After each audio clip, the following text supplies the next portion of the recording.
జగన్నాథనాథుడు కార్యసిద్ధి మహాశక్తి గణపతిగా మీకు దర్శనమిస్తా ఉన్నారు. స్వామివారి హైట్ 72 అడుగులు.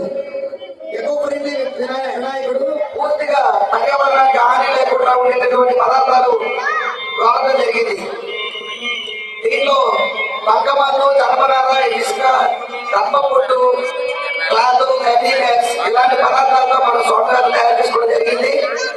స్వామివారిని దర్శించుకోవడానికి మన రాష్ట్ర ముఖ్యమంత్రి వర్యులు శ్రీ నారా చంద్రబాబు నాయుడు గారు కూడా వచ్చి స్వామివారి ఆశీర్వచనం తీసుకోవడం జరిగింది.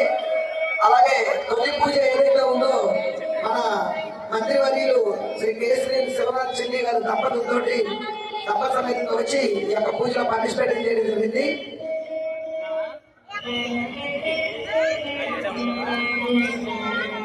ఆ ఎల్ఈడి వాళ్ళందరూ ఒకసారి జనాలకి ఇట్లాంటి విజువల్స్ కూడా చూపించమ్మా. లైవ్ విజువల్స్ కూడా చూపించండి ఒకసారి.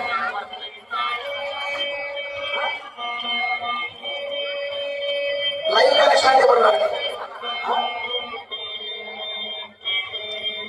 లైవ్ కూడా ఇవ్వము అప్పుడప్పుడు. ఎల్ఈడి వాళ్ళు మెల్లమెల్లగా నడుస్తూ ఉండాలి. అందరూ ఒకసారి చెప్పండి. జై బోలో గణేష్ మహారాజ్ కి, జై బోలో గణేష్ మహారాజ్ కి, గణపతి బప్పా, గణపతి బప్పా. స్వామివారికి ప్రతిరోజు ఇక్కడ హోమాలు చేస్తా ఉన్నాం. ఈ రోజు ప్రత్యేకంగా ప్రత్యేకరి మాత హోమం జరిగింది.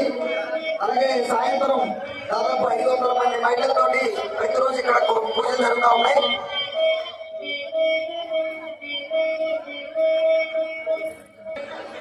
లాస్ట్ ఎదురు హోమం అవతల దారిలో నుంచి ఏర్పడింది. స్వామివారి నిమజ్జనం 6వ తారీఖులో జరుగుతుంది. ఆ రోజు ఉదయం అన్నదాన కార్యక్రమం ఏర్పాటు చేశాము. దాదాపు 85,000 మంది భక్తులకి అన్నప్రసాద వితరణ జరుగుతుంది. మీరు ఏదైనా విరాళాలు ఇవ్వాలనుకుంటే హుండీలో మాత్రం వేయండి. మీరు ఇచ్చిన విరాళాల ప్రతి రూపాయి కూడా అన్నదానానికి వాడటం జరుగుతుంది.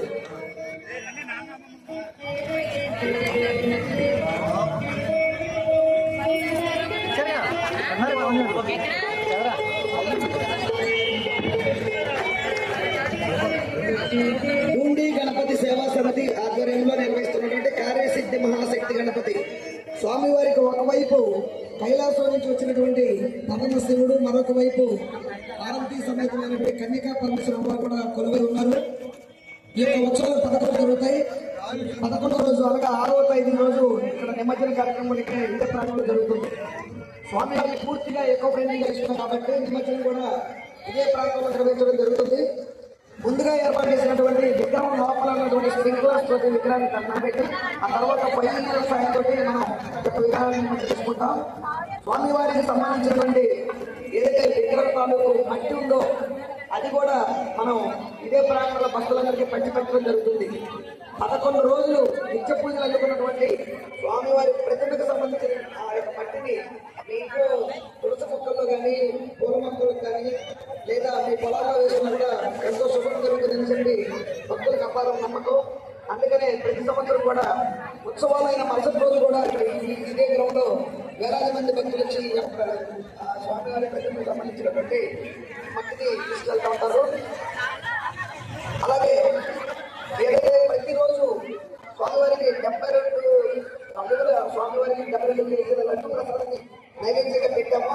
ఆ లడ్డూని మన 6వ తేదీ రోజు సాయంత్రం 5 గంటలకు అవతలకి వెళ్ళాలి.